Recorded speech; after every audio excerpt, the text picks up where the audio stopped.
Saudara-saudara yang terkasih dalam Yesus Kristus, kembali lagi dalam Kesit Katekese Singkat. Saudara-saudara yang terkasih, hari ini kita bersama membuka Pekan Doa Sedunia tahun 2021 untuk kesatuan umat Kristiani.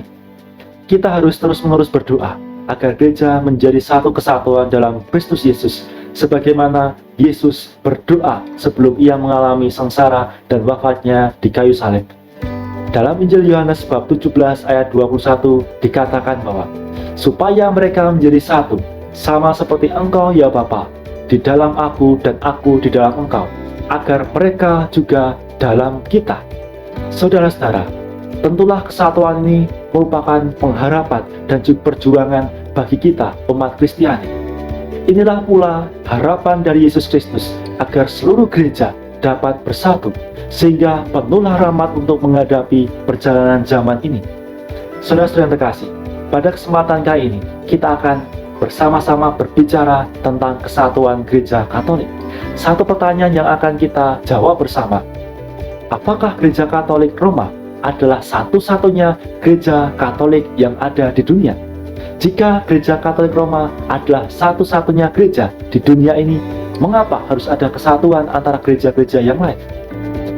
Saudara-saudara yang terkasih, berkaitan dengan kesatuan gereja Katolik, kita harus mengetahui bahwa gereja Katolik bukanlah hanya gereja Katolik Barat atau gereja Katolik Roma.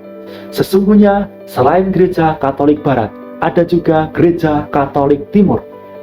Gereja Katolik Timur ini adalah sebutan dari gereja-gereja Timur yang bersatu kembali dengan gereja Katolik Roma untuk membentuk satu ciri-ciri gereja Kristus, yakni satu, kudus, Katolik, dan apostolik. Mengapa dahulu berpisah? Inilah suatu pertanyaan yang mungkin kita geluti.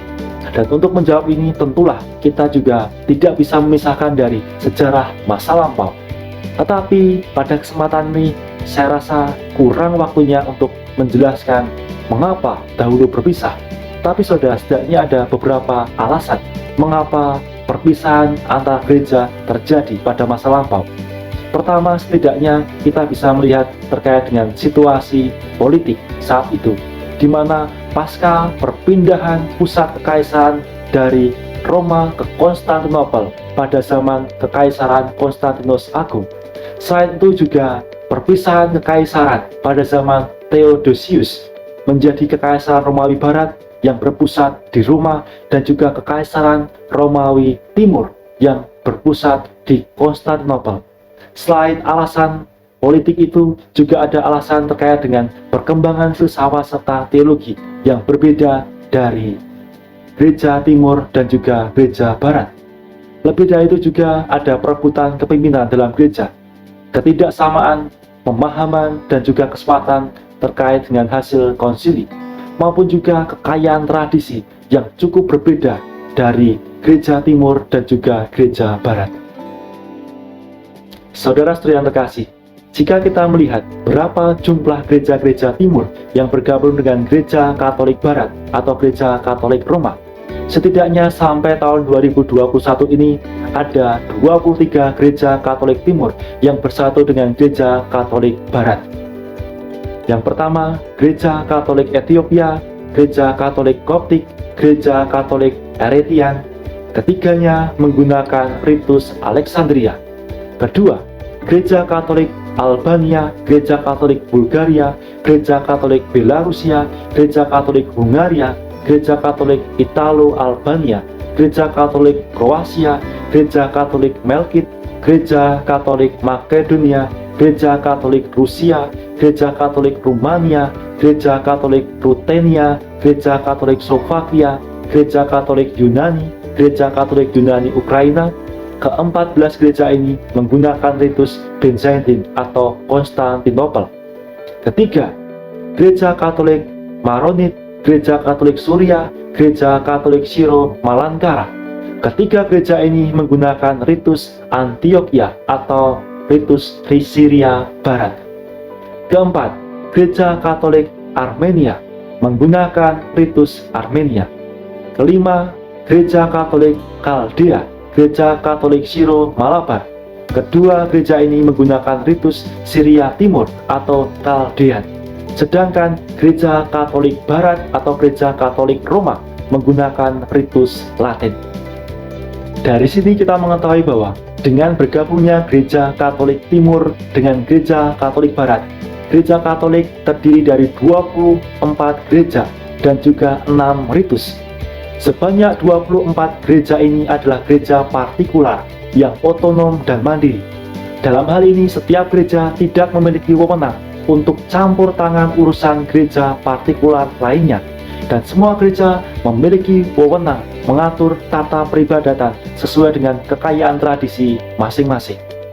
Saudara-saudara yang terkasih, dari 24 gereja partikular ini, kita mengetahui bahwa gereja-gereja ini bukanlah terdiri dari denominasi seperti halnya gereja Protestan, tetapi satu kesatuan dalam gereja Katolik. Walaupun Gereja Katolik Timur memiliki tradisi, liturgi, teologi, devosi, tata tertib gerejanya, doa-doa tradisional, dan juga hukum kanon yang berbeda, Gereja Katolik Timur memiliki kedudukan yang sama dengan Gereja Katolik Barat. Hal ini dijelaskan dalam dokumen Konsili Vatikan II dalam Decret Orientalium Ecclesiarum. Dalam artikel yang ketiga dikatakan di sana bahwa Gereja Katolik Barat dan Timur mempunyai martabat yang sama sehingga tidak satupun unggul terhadap yang lainnya karena ritusnya. Begitu pula mempunyai hak-hak yang sama terkait kewajiban-kewajiban yang sama, juga perihal pewartaan Injil ke seluruh dunia di bawah kepemimpinan Paus di Roma. Saudara-saudara yang terkasih, kesatuan gereja-gereja Katolik Timur dan Barat ini ditunjukkan dengan pengakuan terhadap primat Paus Roma atas Gereja Universal sebagai pengganti Petrus, dan penerimaan karunia infalibilitas Paus dalam pengajaran iman dan moral yang mengikat seluruh gereja, termasuk gereja-gereja Katolik Timur. Selain itu, 24 gereja ini mengakui satu kesatuan ajaran iman yang sama, meski memiliki perbedaan dalam ekspresi iman sesuai dengan tradisi masing-masing, termasuk ritus dan devosi, sebagaimana juga dijelaskan dalam Decret Orientalium Ecclesiarum artikel kedua. Di sana dikatakan bahwa Gereja Katolik memang menghendaki agar tradisi masing-masing gereja khusus atau ritus tetap utuh dan lestari. Lagi pula, gereja hendak menyesuaikan peri hidupnya dengan bermacam-macam kebutuhan setempat dan semasa. Maka saudara-saudara, berkaitan dengan kesatuan iman dan pengajaran para rasul ini, 24 gereja partikular ini sama-sama memiliki 7 sakramen yang diakui secara sah. Umat Katolik dari Gereja Katolik Barat diperbolehkan menerima komuni dari Gereja Katolik Timur. Demikian juga sebaliknya. Bahkan lebih dari itu, para imam atau juga pelayan dari Gereja Katolik Barat dapat bersama-sama ikut serta dalam perayaan Ekaristi dengan Gereja Katolik Timur. Hal ini yang dijelaskan pula dalam KHK, Kitab Hukum Kanonik Kanon 908. Di sana diungkapkan bahwa para imam pun dapat ikut merayakan Ekaristi bersama-sama dengan imam atau pelayan gereja yang memiliki kesatuan penuh dengan Gereja Katolik. Maka saudara-saudara yang terkasih dalam Yesus Kristus, pada pekan doa sedunia ini, marilah kita semakin tekun berdoa bagi kesatuan Gereja Katolik sebagaimana diharapkan oleh Konsili Suci, supaya robohlah dinding pemisah antara Gereja Barat dan Gereja Timur. Pada akhirnya terwujud kediaman satu-satunya dibangun atas batu penjuru, yakni Yesus Kristus.